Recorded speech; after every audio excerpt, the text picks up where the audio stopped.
5,000 watt divided by 220 volts times safety factor na 125% I is equal to 28 ampere. Welcome sa aking YouTube channel. After natin makuha yung mga circuit breaker ng ating solar panel at yung ating battery to solar charge controller, isusunod naman natin yung output 220 volts o yung backup load sa DG hybrid inverter. So ang pamagat natin ay solar inverter, 220 load output, circuit breaker capacity, at isama na natin si wire dito. Ang power load natin is like this. Ayan. P dito, power, I dito, times voltage. Ngayon, since ang hinahanap natin is yung ampere, I measured in current is equal to power measured in watt divided by voltage. So I is equal to 5 kilowatt. Okay, 5 kilowatt, so 5,000 watt divided by 220 volts times safety factor na 125%, I is equal to 28 ampere, at ang available sa market is 30 ampere. So ito guys is true rated naman ang ating inverter, kaya kailangan natin siya lagyan ng 125%. Pag hindi naman ito true rated, for example ang gamit nyo is hindi siya true rated, huwag nyo nang samahan ng safety factor. So kung kukunin nyo lang ito, magiging 22 lang ito guys ha, pag hindi nyo isasama. So pag ito lang, pag walang safety factor, 22 ampere lang ito, ampere. At ang available sa market sa 22 is or 25 ampere. Yan. So since ang gamit namin is true rated, so gagamit kami ng 30 ampere circuit breaker. So dito ilalagay natin 30.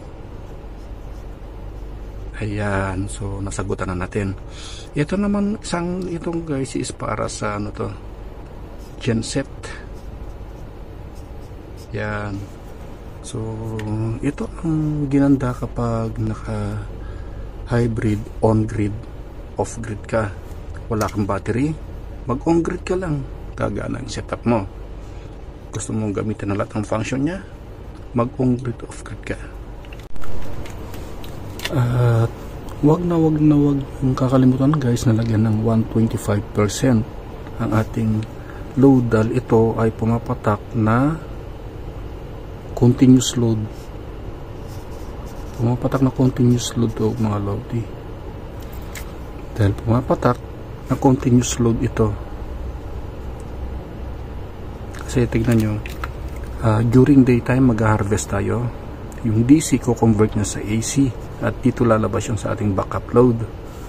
So yung pinaprocess niya magiging 220 at pupunta dito sa ating backup load, and then at the same times kakarga niya si battery natin. Pag nakarga si battery during night time, itong backup load natin is supplied by battery. So non-stop ito. Ang sa akin nga pala is ang ginamit ko is 32 ampere, at si DE, ang recommended ni DE dito para sa 5 kilowatt ay 40 ampere.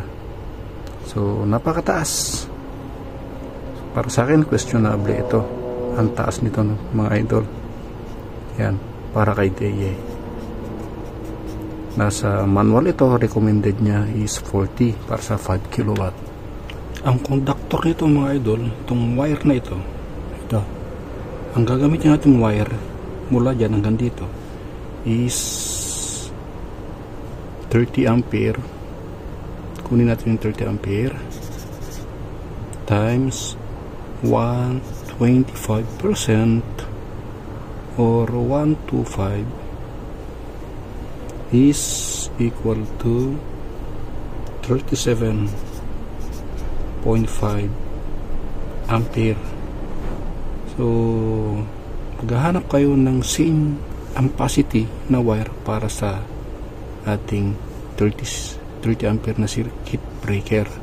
So dito ang recommend na naman ni Deye is number 10. So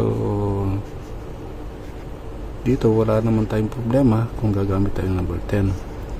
So ang size ng wire na gagamitin natin sa conductor na to is number 10. While dito ang ginamit natin dito is pwede dito yung number 12 or number 10 para wala ka ng power loss. Okay?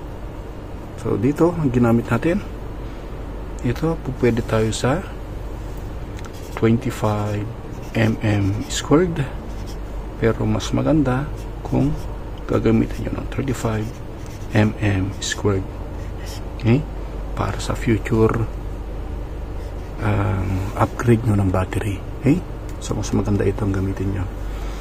So ito pwede naman number 12. If I were you, punta na kayo sa number 10 kasi kapag mahaba na ang wire nyo, katulad sa case ko, ang total distance ng wire ko is 17 meters. So meron akong power loss. So para wala na kayong power loss, gumamit kayo number 10. Okay, that's all. Thanks. Ang isusunod man natin yung ampere para sa ating on-grid home load. So yun yung ating next video. Maraming salamat sa panonood. Thank you.